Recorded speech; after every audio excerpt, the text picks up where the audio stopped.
play about that, how it evolved and everything. And that was very sad for the community. Yeah, it was a hate crime. It was actually, yes, it was a hate crime, and there was a few other hate crimes that Phil Ramos was the detective. Suffolk County, that they were set up. These Mexicans were set up, and they were brutalized, almost killed. Right. So Margarita put that thing out together, and then I stayed with Margarita for a while, and then she was able to, start doing her thing, and started getting grants help her get grants from the state and municipalities and stuff like that. So, and I know, I'm privy to the fact that you are being honored by Teatro Yelva Bruja on February 27th. Is that correct? That is correct. Yes. So you're one of the honorees at their gala because of the amount of work and the dedication and everything that you did for Teatro, as well as all the other organizations within the community. So congratulations on that honor. Thank you very much. Yeah. Thank you.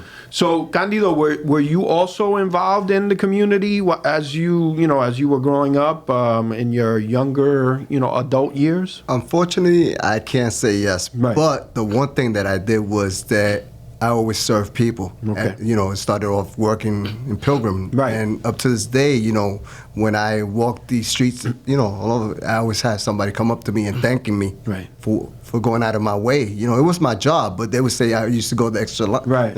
So, that was how I started. And then, of course, in 2006, the Puerto Rican Coalition had... was sending out forms to apply for a scholarship. So at that year, I had my daughter, Jasenia, graduating. So she applied. So she was lucky enough to be one of the ones to be chosen. Right. So I attended the gala. Right. And I saw the need and how great and what that meant, to our community. So I approached Angel and I said, I'm interested. So Angel said, he invited me to the meetings. I went to the meetings and right a few months after that, he goes, would you be interested in becoming public relations? And I said, I don't know nothing about public relations, but I guess he saw something in me. So I said, okay, I'll give it a shot. Right. And meanwhile, our group was really small, Mark. Yeah. I'm talking about maybe 5 people in that room.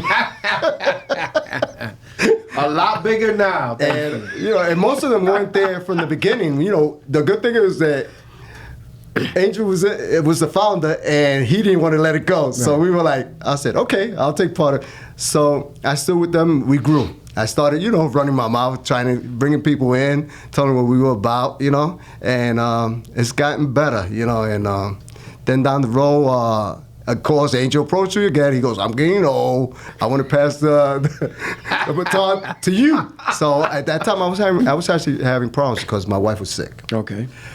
So I was like, Angel, I have to think about it. So I spoke to my wife, and she goes, no, you have to do it. So it's been, I think, the last 6 years, he passed the presidency over to me, and we have continued to grow. Right. And it's a blessing. So let's go back to when the Puerto Rican Coalition for a Better Community was founded. How did that come about, Angel? Talk to me about where you wanted to focus your influence and your impact for the Puerto Rican Coalition.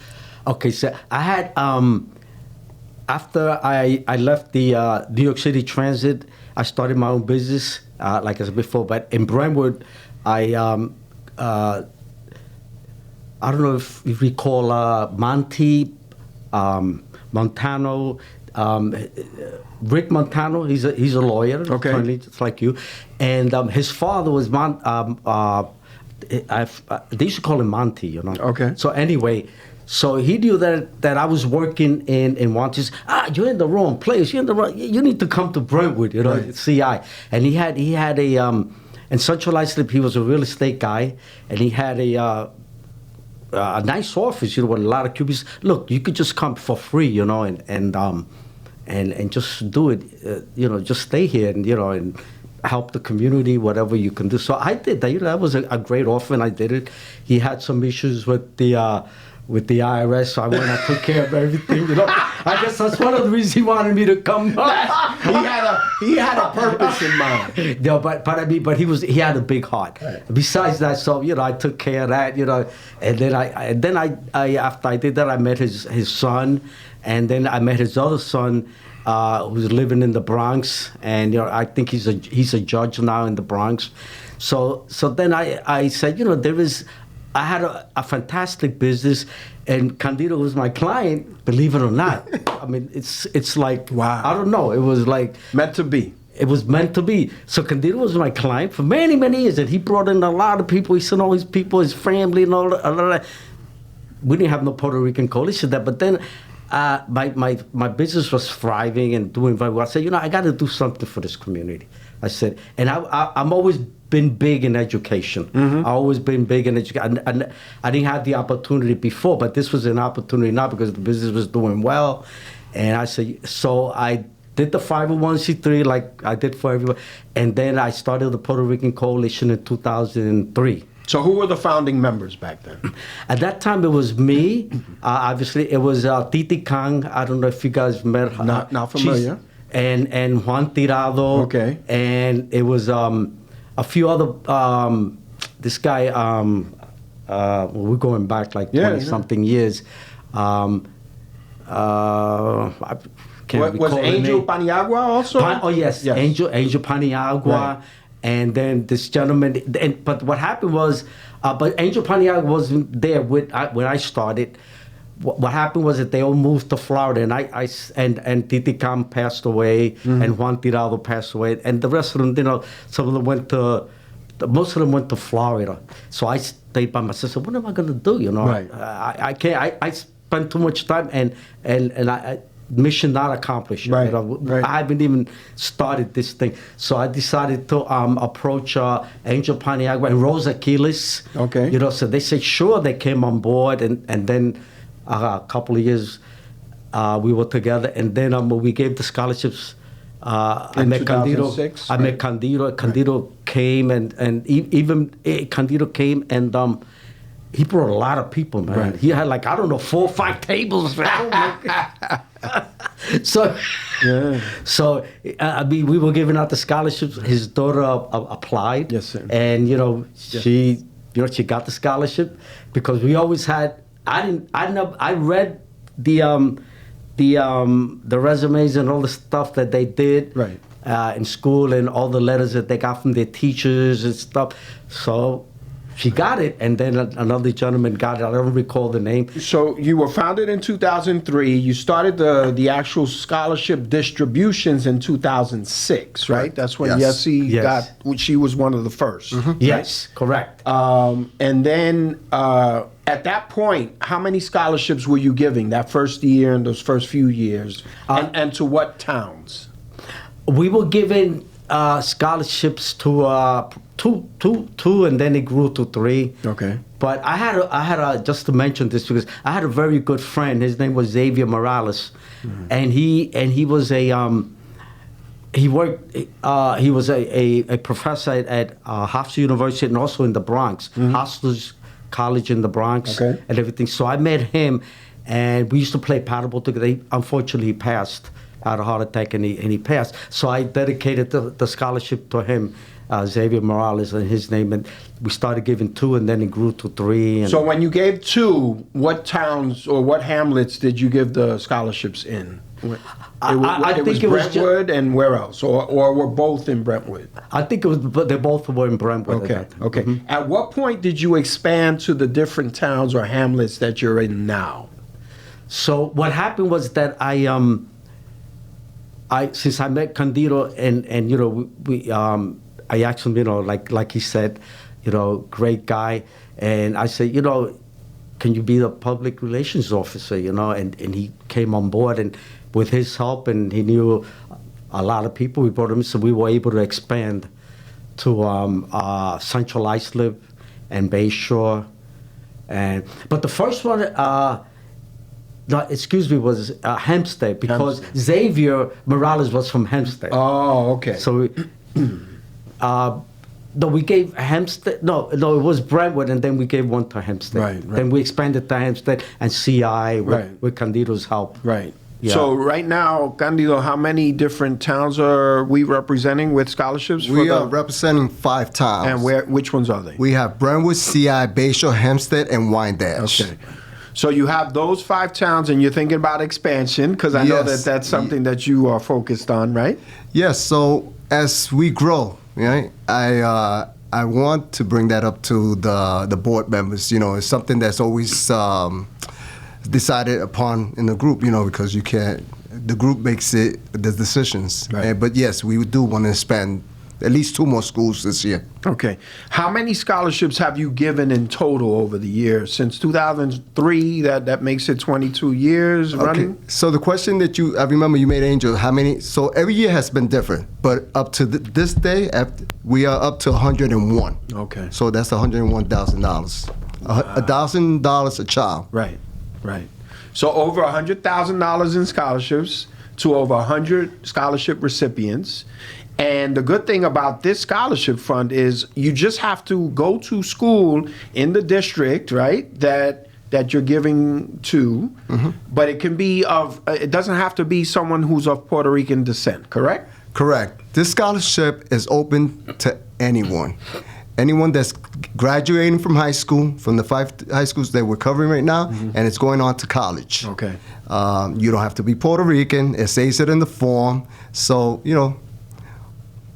Oh, and what are the qualifications? So what are the criteria? When do you start taking applications? When do you decide? And how do you give them out? And in what way do you pay them? Okay, the scholarships is usually sent out to the guidance teachers in the end of February, because we got to give everybody time for them to. So that's coming up soon. Yes. Okay.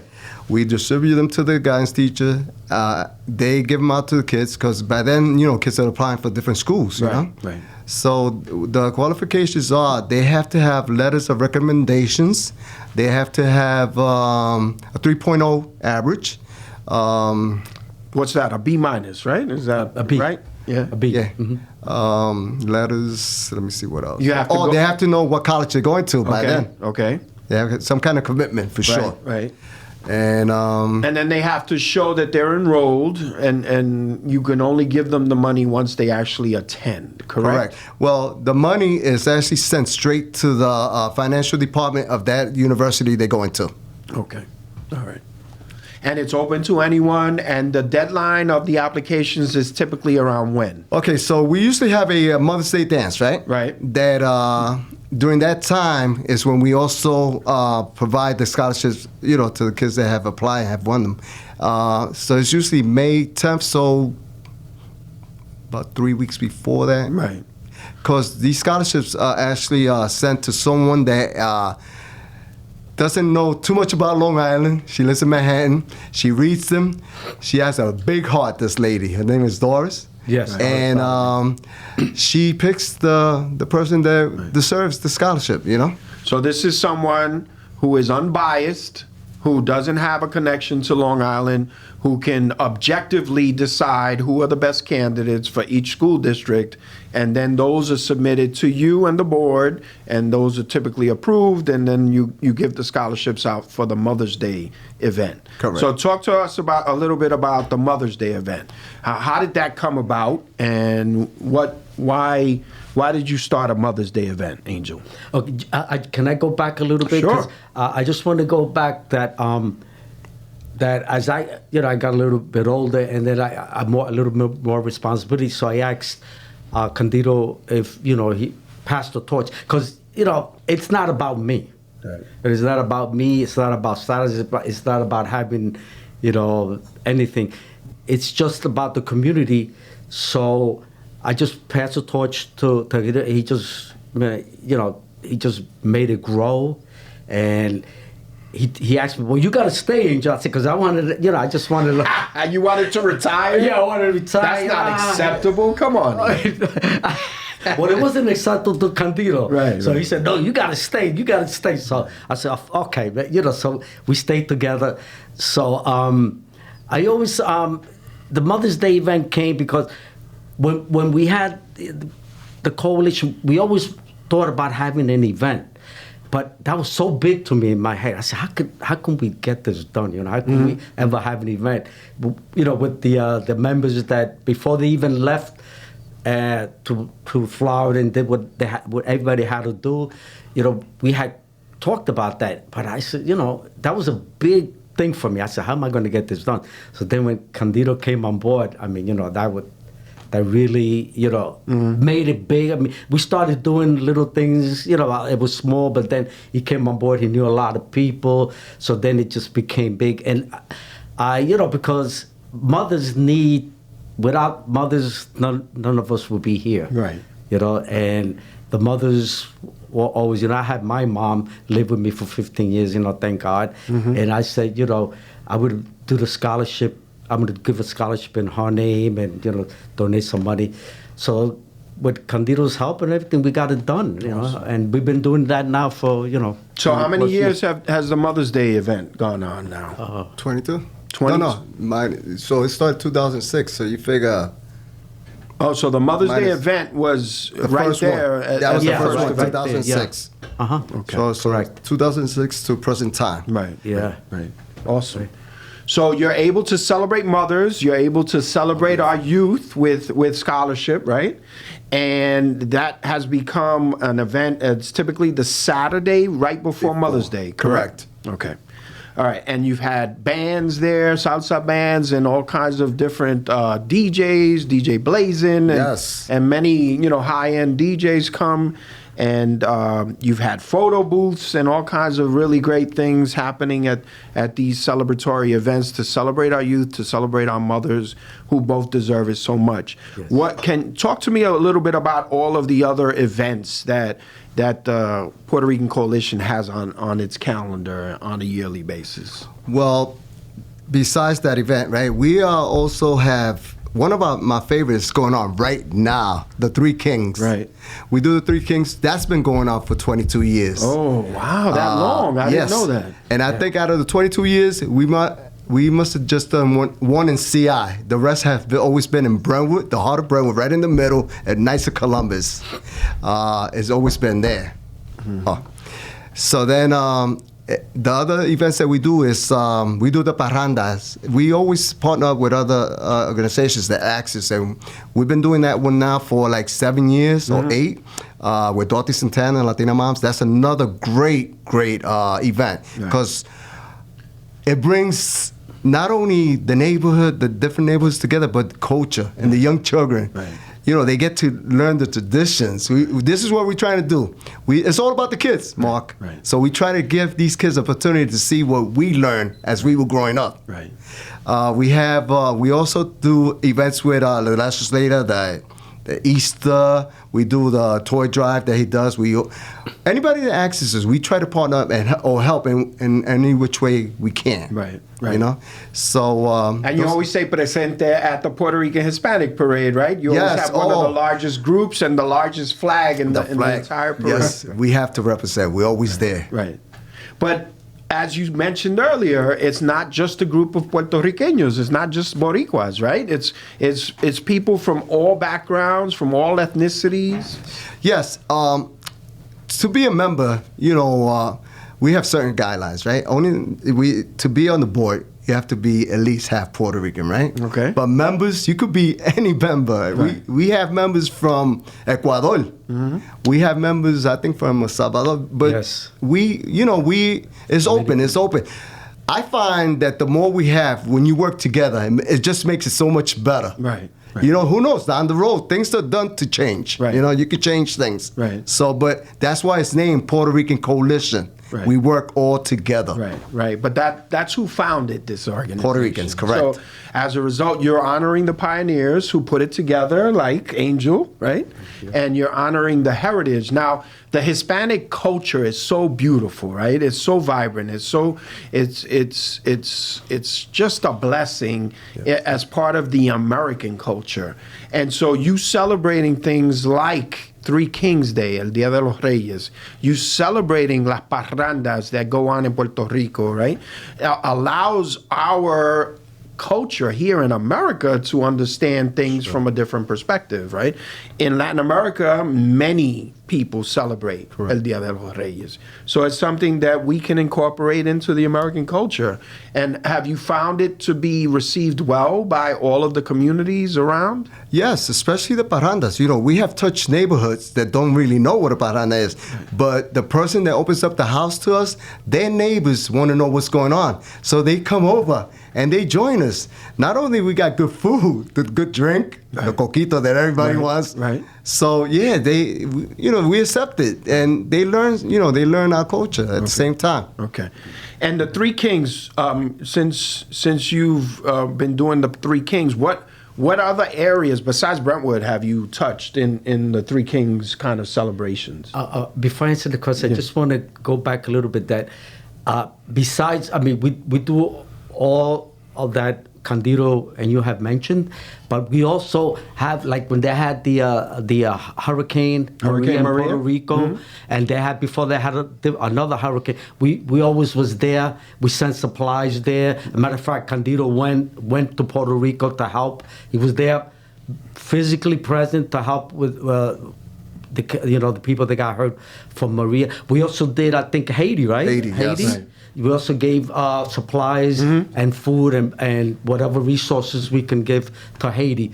So it's not only about Puerto Ricans, but we help everybody that in need, according to the resources that we have. Okay. And what other towns have you been able to bring the Three Kings to celebrate it? Oh wow, yeah. This year, every year is getting bigger. This year we went to Head Start, and that's in Medford. And that was so great. You did Brentwood. Yeah, we did Brentwood. You brought the Three Kings to Patchogue. And Hauppauge, right, for the toy store. And we did our own here in Brentwood, which was big. And then we're doing Sunday. We're doing in Grave River. We're bringing out the Three Kings. To Grave River, we're bringing the Three Kings to Dorothy in Westbury. Yes. And you were in Riverhead, right? For the Liga toy distribution. Yes. Right? So we thank you on behalf of Liga de Justicia. We thank you for your commitment. Belport and all of the areas that you're bringing toys. I know the Brentwood event was covered by the news. And it's something that you probably, how many kids do you impact in the Brentwood event alone? I think this year it must have been at least 600. Right. That's 600. Amazing. And it's well attended, Mark. It's like people look forward to it. We do a lot of publishing, Right. People do show up. And you collaborate and partner with so many, right? Yes. Whether it's the Suffolk County Police Department, whether it's Latina Moms, whether it's Teatro Yelva Bruja, and so many, Jibaritos with troops. And there have been partnerships with multiple agencies and organizations. I know with Liga, you've helped us tremendously. I know you helped Youth Enrichment Services, right? Yes. And so many other organizations. So you are a tremendous resource for so many people. As you said, Angel, you helping, for any trouble, whether it be in Haiti or, anywhere in the New York metropolitan area. There have been, all kinds of fund drives for, fundraising for events and different groups. So that's a beautiful thing that you're doing. Now, since 2003, there's been a growth of membership, right? So I'm able to go to meetings and see a large number of people at the meetings. We have people that are on conference calls and Zoom and all kinds of things. So how do you see the Puerto Rican Coalition going from here, Angel? What are your hopes for 5 years from now? Well, my hopes, first and foremost, I also want to give more scholarships, but I also want to include, because I think that the trades have been left out, right? And that's so important because we all need electricians, right?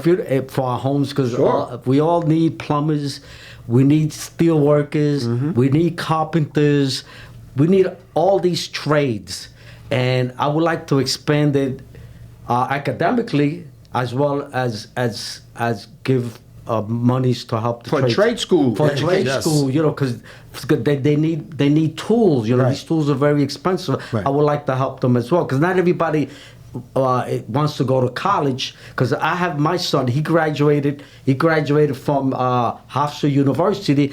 He's an economics major, but he's a hands-on guy. Right. He doesn't want to do that. So now he's working for the Bayshore School District in the buildings and grounds. Okay. So I mean, that's valuable to me, and 5 years from now, I would like to have our own building.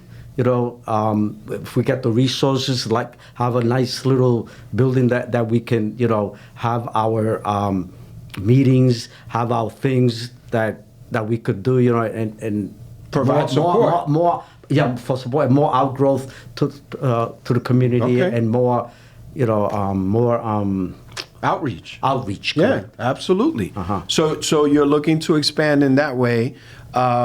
Candido, if someone's watching this podcast right now, what would you say to them to get involved? Why should they get involved with the Puerto Rican Coalition, and where do you need help? So I would tell them, if you actually want to get involved and want to give back to your community, come down and meet the members. Listen to what we are talking about. We hold our meetings every Thursdays. The first Thursdays every month. At this time, we're holding them at the Brentwood Library. You'll see what we meet by giving back. We cover different areas. Every individual that comes to that table has so many good ideas that I have to run with a lot of them, Mark, because it does show that we care. Mm-hmm. In order to be involved, you have to care, right, and you have to like what you're doing. And I just wanted to go back on this touch. I want to give Angel and the Puerto Rican Coalition thanks for letting me be part of what his dream was. And the reason I didn't let him go is because this guy worked so hard, and this needs to go on. Right. Okay. So Angel mentioned earlier it's a 501c3, so that means that any monetary donations are tax deductible. So that's one thing. Obviously, fundraising is always a critical component of any nonprofit. You need volunteers to help with events, to do, project management of the gala, or this year you had the fundraiser for the Three Kings toys, right? Yes. So we need people that can maybe do websites and graphics and participate in some way, maybe doing some sort of flyers or something like that. Mm-hmm. And the volunteers are always critical in making sure that the Puerto Rican Coalition, you do a lot of informational table types of events, right? For the electeds. So talk to us about that. What do you do when you do your tabling events? Well, when we do our tabling events, we have information, first of all, of what events that we have done, students that we have helped with the scholarships, right? And basically, things that we have done through the years. Okay. And the informational part is really important when we started, for you to see how much we have given back to not just the Brentwood community, but to all the other communities. Right. That we. So you're in for the scholarships once again: Hempstead, Wyandanch, Brentwood, Bayshore, and Central Islip at this point, correct. right? Yes. And the application process will begin sometime at the end of February, and the selections will be made sometime in April, early April. Right. So please make sure that your applications get in as soon as possible with your recommendation letters and everything else, and as far as those scholarships are concerned. I know that you support all the events that I lead with LIGA, and we appreciate your support. You promote on your social media. Tell us a little bit about where can people find you on social media? Well, on social media, on Facebook, you could go to the Puerto Rican Coalition. On Instagram, you could go to Puerto Rican Coalition. Right. The website at present time, Mark, as you know, we're working on it. Okay. But it's www.puertoricancoalition.org. Right. And that website is a little outdated, but it's because the former webmaster unfortunately took a hiatus. So, they're looking for a webmaster, someone that can help with a website. If you can donate services, in-kind donations are accepted by the Puerto Rican Coalition. Angel, closing remarks. What have you been most proud about in your involvement in the community, but more specifically in Puerto Rican Coalition?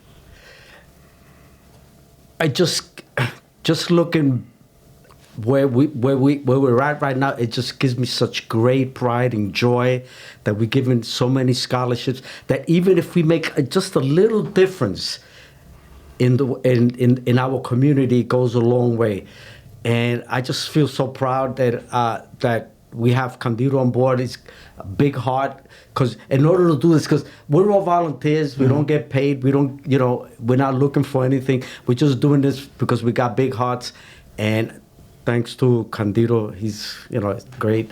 And looking back, I just feel so good about where we started and where we're at and where we're heading. Right. And for all that listen, if you have a dream, never give up. Okay. Giving up is not an option. And that's my motto. Right. Giving up is not an option, and we're going to continue, and we're going to make this grow. And Angel, I'm proud to call you a friend and a family member. Your legacy is extraordinary. Thank you very much. And that's why you're receiving the award from Teatro Yelva Bruja, and that's why you are so blessed, because you do such amazing work. And like you said, it comes from your heart. Yes. So thank you for that. Candido, what would your closing remarks be? How could you perhaps encourage others to get involved in the community, or specifically in Puerto Rican Coalition? Well, in Puerto Rican Coalition, if you've grown in neighborhoods that have always needed, and you could be able to give that child that opportunity to get that education, because this is what we're all about, education and going higher than the person behind you. Keep on growing, making it, stronger, and accomplishing your dreams. The dreams are so important. And like I used to tell my kids, I have 3 kids, 2 of them are teachers, and 1 works for the district, Candido, Jasenia, and Janice. And I used to, when they just, Dad, I can't do it, I said, let me see. You have to try. You can't just say, I can't do it. You have to. And, these are really important. The encouragement is so important to these kids, having someone there to give them that extra push. Some kids take longer than others, but Mark, if you have a dream, you have to go with it, man. Beautiful. Beautiful. You are an inspiration, just like Angel. Perhaps you didn't start as a founder, but you are definitely leaving an amazing legacy in the work that you've done in the community before Puerto Rican Coalition and since you've joined. I know what I love about you is the fact that you always talk about it's a team thing. So what would you tell your team right now, the team of Puerto Rican Coalition supporters and members out there?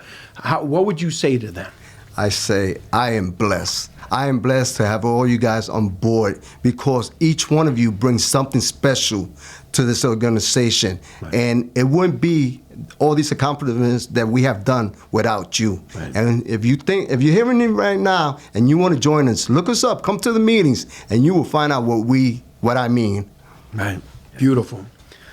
So once again, Angel, Candido, thank you so much for being part of this podcast. You are true champions of the community.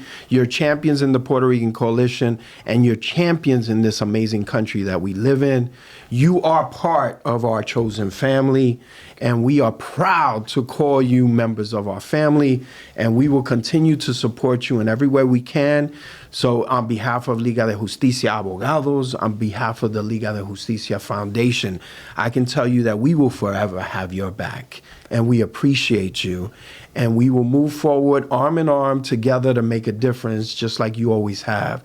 So continue doing the great things you have. Continue to support your community, all of you viewers, and make sure that you support the Puerto Rican Coalition, Angel, Candido, the entire team, but more importantly, support the entire community. Thank you for watching, and make sure to stay tuned.